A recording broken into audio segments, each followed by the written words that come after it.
Hi there. I'm Tiffany Bradbury, retired Air Force and one of the senior career agents here at Fusion Cell. Transitioning out of the military into a civilian career can be challenging, but only if you don't take the steps necessary to educate yourself on the unknown. You know, a common term that I hear often is that you don't know what you don't know, and that couldn't be more close to the truth. And when it comes to writing resumes, to interviewing, to networking, unless that's your job, unless that's something that you do on a daily basis, then it doesn't matter if you've served 3 years, 4 years, or 20 years plus. It doesn't matter if you're uneducated or if you've completed a master's degree. Unless this is your space and you've operated in it, you're just not going to know the nuances to what makes you a great candidate to private industry or to a company that's looking for a specific set of skills and qualifications. And the resume portion is one of the most challenging parts because it can be the first thing that an employer sees when they are reviewing candidates. And so you want to put your best foot forward. So this brings me to how I'm going to utilize the 4 years that I have spent since retiring from the Air Force and helping transitioning military professionals. We're going to discuss the next section and chapter, which is everyone's favorites, the resumes. Our first point today is basically going to be the resume overview. And so when it comes to the resume, it's really about, we always hear the translation of your military experience to civilian terms, making sure that the customer that may be, it's a private industry employer, they may have no experience of what the military brings to the table, but we need to be able to communicate that in a way that they understand why we are the best candidate or that you are the best candidate for the role. And so it's very important to not only tailor your resume to a specific position that you're applying for, but make sure that you're not including every experience that you've ever had. I know that myself and so many of my fellow military service members, they want to include everything that they've ever done because, you know, by all means, we are a jack of all trades, and predominantly every position that you could hold in the military, we're tasked to do things outside of our normal responsibilities of our specific jobs. And so we have a breadth of experience and we're good at a lot of different things, but maybe we're not experts in those particular areas. And that's where we need to refine our resumes and get down to those specific experiences and skill sets that apply to the roles that we're applying for. So as a general overview for our resume, I think one of the challenges are, number one, translating that experience, but then also making sure that that experience is applicable to the roles that we're applying for. Instead of using everything or including everything that we've ever done over the course of our military careers, because it can be a lot. And an employer wants to be wooed. They want to know that you are specifically taking into consider what their needs are and what their company's mission is. And so these are things that you need to think about prior to beginning the writing of your resume. The first point we'd like to talk about, in addition to the resume overview part, is what types are there. There's the master and the targeted resume. The master resume is going to be the one where you put down all of the experience that you have. All right. So what I said earlier about tailoring, your master resume is not that. It's the resume that has every experience that you could possibly need. If you're considering other career fields, maybe you include all of your experience. But then when it comes to the more targeted resume, that's the one that you want to submit to employers. Your master resume is the working copy. It's the one where you can put all of your experience and all of your skills. And then you want to take away from the master resume and apply it to the targeted resume for a more specific position. In this case, aligning your qualification with the needs of the role that you're applying for. When it comes to the targeted resume, this is where you work on mirroring your experience to match the role's responsibilities and qualifications of the role. Something that we often hear and that I recommend is that you take the role's responsibilities and the qualifications and you turn those into questions. And then those questions, you have to ask yourself, are you answering those in your resume? Are you giving them, the employer, not only the statement that shows that you have experience in these areas, but are you giving them specific examples? Are you telling them not only how you can do the job, but how well you can do the job?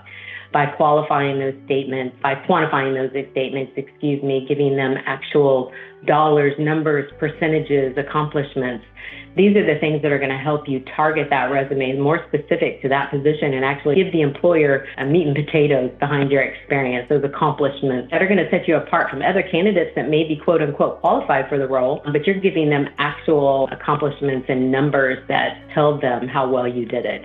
Talking point number 3 is going to be about what style of resume are you using? What is the style that you're using? The 3 different kinds that are most common are the functional, combination, and the chronological. The most preferred style is the chronological resume because it actually tells the employer what you have done most recently. Rule of thumb is typically not to go back longer than 10 years, unless that's to show that you have a series of progression in a particular career field over time. But 10 years, anything beyond that is less relevant to the position because, as we all know, times change, processes change, programs change, databases change, technical platforms that you use change. And so they want to see that you have more current and applicable experience that's relevant, typically more so in the last 10 years than prior to that. When it comes to functional resumes, this is often recommended for somebody who's doing a complete 160 and a career change, maybe has been out of work for a few years and hasn't used their skill set, but they still have those tangible skills that companies are looking for, and you want to highlight that.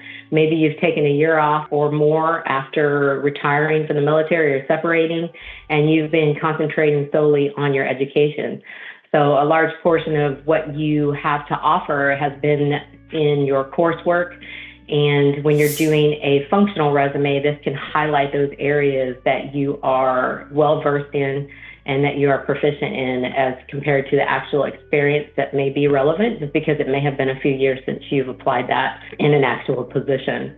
You can also do the combination resume, which is, as it states, it's a combination between the functional and the chronological. I would say that if you have that period of time where you didn't work or you're going to school or if you're changing careers, that a combination resume is probably more preferred than maybe the functional portion because it gives them the actual work, the background piece of your employment history with a little bit of background in each of those areas, but then also highlights those very applicable skills as well. And so just a very brief breakdown of the different styles of resumes that you can utilize, with the chronological being the most preferred by employers. But we all know there are times when we have either a break in employment or we're changing gears as far as what careers we're going into and what career we've been in. And so this one may be where a functional or a combination may be more applicable to you specifically. Talking point number 4 is, how do we write those experience bullets? How do you make them? How do you quantify them? How do you make them more applicable to the role? And you've often heard, and many of you may have heard of the STAR method. The STAR method being the situation, task, action, and result. And so when you're thinking about how you're going to represent or display your experience, think about it in this way. Think about what the situation was that you were involved in that applies to the role that you're applying for, that you want to be considered for. And think about the task that was at hand and then the action that you took to rectify the situation or to improve the situation. And then you also want to give that result. So that gives that measurable accomplishment that means something to an employer. So not only did you identify that there was a need for improvement, or you took upon a situation and a task and you acted accordingly, but then you had a positive result of that action. And so if you think about that and the way that you write your experience statements, not every experience statement needs to be in the STAR format, but you at least want to provide as many of those as possible, just to show that not only, as I mentioned at the beginning of this intro, you don't want to just tell them what you did, you want to tell them how well you did it, because you want to stand out from the other hundreds of applicants they could potentially be reviewing. And utilizing the STAR method gives you the opportunity to be able to do that in a way that really attracts and gives them solid information to base their decision on moving forward. So let's review a little bit. Quick intro to this next section. We talked about the resume overview as a whole. We talked about the different types of resumes, the master and targeted. And then we also talked about the different styles of resumes, the chronological, the functional, and the combination, in which case you would utilize those different styles. And then we also talked about how you can utilize the STAR method to write those bullets. We'll go more in depth in this next section. So remember, it's all a learning process. You just have to do your research. You have to find out what works best for you, apply the basic steps, and then remember, always network, network, network.